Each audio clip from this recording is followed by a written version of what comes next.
Hello સૌ હરિભક્તોને જય સ્વામિનારાયણ।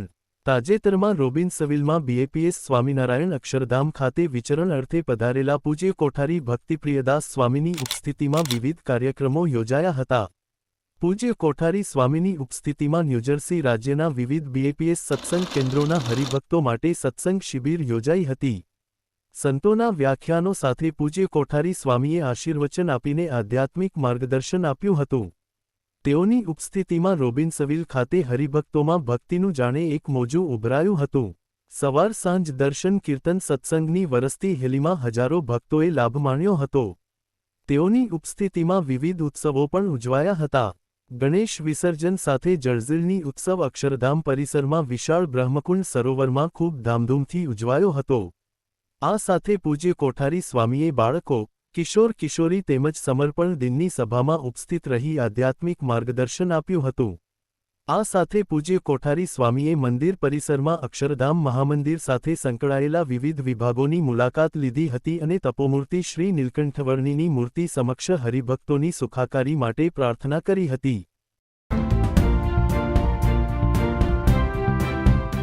તેમજ રોબિન્સવિલના વિશ્વવિખ્યાત અક્ષરધામ ખાતે તારીખ 12 સપ્ટેમ્બર 2025ના રોજ ભારતના પ્રખ્યાત અભિનેતા ગોવિંદાજી દર્શને પધાર્યા હતા।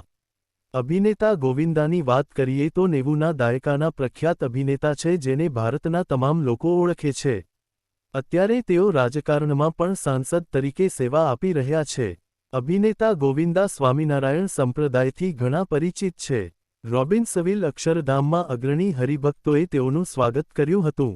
ભગવાનના દર્શન અભિષેક કરી તેઓએ સ્થાનિક ભક્તો સાથે મુલાકાત કરી ધન્યતા અનુભવી હતી। પૂજ્ય સંતો સાથેની મુલાકાત દરમિયાન તેમને સંસ્થા દ્વારા થઈ રહેલા સેવાકાર્યોને બિરદાવ્યા હતા। 2025માં લોસ એન્જલસમાં થયેલી પેલિસેડ્સ અને ઈટન આગમાં ઘણું નુકસાન થયું હતું। આ સમયે બીએપીએસ ચેરિટીઝે તરત જ સેવાકાર્ય શરૂ કર્યું હતું અને જરૂરિયાતમંદોને સહાય પહોંચાડી હતી। તારીખ 7 સપ્ટેમ્બર 2025ના રોજ બીએપીએસ ચેરિટીઝે લોસ એન્જલસ લેકર્સના હેડ કોચ જે રેડિક સાથે રાઇઝિંગ ફ્રોમ ધ એશિસ નામે સંવાદ યોજ્યો હતો। બીએપીએસ ચેરિટીઝે તેમને સહયોગ આપતા પેલિસેડ્સ રિક્રિએશન સેન્ટર ફરી ઊભું કરવા માટે $75,000નું દાન આપ્યું હતું। આ સહાયથી સ્થાનિક સમુદાયને ફરીથી ઊભો થવામાં મદદરૂપ થશે અને લોકોને સલામત સ્થળ મળશે। તારીખ 7 અને 9 સપ્ટેમ્બર 2025ના રોજ ઓસ્ટ્રેલિયા ખંડના ફિજી દેશમાં સત્સંગ પારાયણ યોજાઈ હતી। ફિજી દક્ષિણ પ્રશાંત મહાસાગરમાં આવેલું સુંદર દ્વીપ દેશ છે, જેમાં લગભગ 330મી વધુ ટાપુઓનો સમાવેશ થાય છે। તેની રાજધાની સુવા છે અને તે પોતાના બીચ, પ્રાકૃતિક સૌંદર્ય અને વિવિધ સંસ્કૃતિ માટે પ્રસિદ્ધ છે।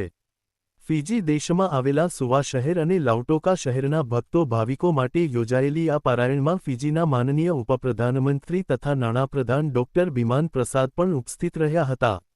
પૂજ્ય નારાયણ મુનિદાસ સ્વામીએ રામાયણ, સનાતન શાસ્ત્રનો સંદેશ વિષયક પારાયણનો ઉપસ્થિત સૌને લાભ આપ્યો હતો।